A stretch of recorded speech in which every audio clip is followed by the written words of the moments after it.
Everest சிகரத்தை ஏறச் சென்ற இந்திய மலையேற்ற வீரர் ஒருவர் 30 ஆண்டுகளுக்கு பிறகு சொந்த மண்ணுக்கு திரும்பவிருக்கிறார். ஆனால் உயிருடன் அல்ல, இறந்த உடலாக. 1996ஆம் ஆண்டு எவரெஸ்டில் ஏற்பட்ட கடும் பனிப்புயலில் சிக்கி உயிரிழந்தவர் இந்திய திபெத் எல்லை காவல் படையான ITBP-யைச் சேர்ந்த டோர்ச் மோரப்.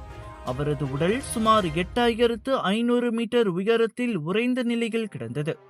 பச்சை நிற மலையேற்ற காலணிகளுடன் காணப்பட்டதால் அவரது உடல் பல ஆண்டுகளாக மலையேற்ற வீரர்களால் கிரீன் பூட்ஸ் என்று அழைக்கப்பட்டு எவரெஸ்டின் வடகிழக்கு பாதையில் ஓர் அடையாளமாகவும் மாறியது. அவர் இருக்கும் பகுதி ஆக்சிஜன் மிக குறைவான டெட் ஜோன் என்பதால் அங்கிருந்து உறைந்த உடலை கீழே கொண்டு வருவது மீட்புக் குழுவினரின் உயிருக்கு பெரும் ஆபத்தாகும். கடுமையான வானிலை, செங்குத்தான மலைப்பாதை மற்றும் மீட்புக்கான வசதிகள் குறைவாக இருப்பது போன்ற காரணங்களால் அவரது உடல் 3 தசாப்தங்களாக அங்கேயே இருந்தது.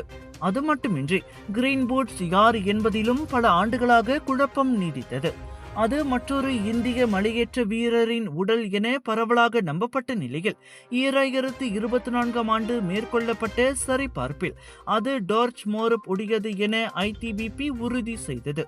இதையடுத்து தங்களது முன்னாள் வீரரின் உடலை சொந்த மண்ணுக்கு கொண்டு வர ITBP தற்போது முயற்சியை தொடங்கியுள்ளது.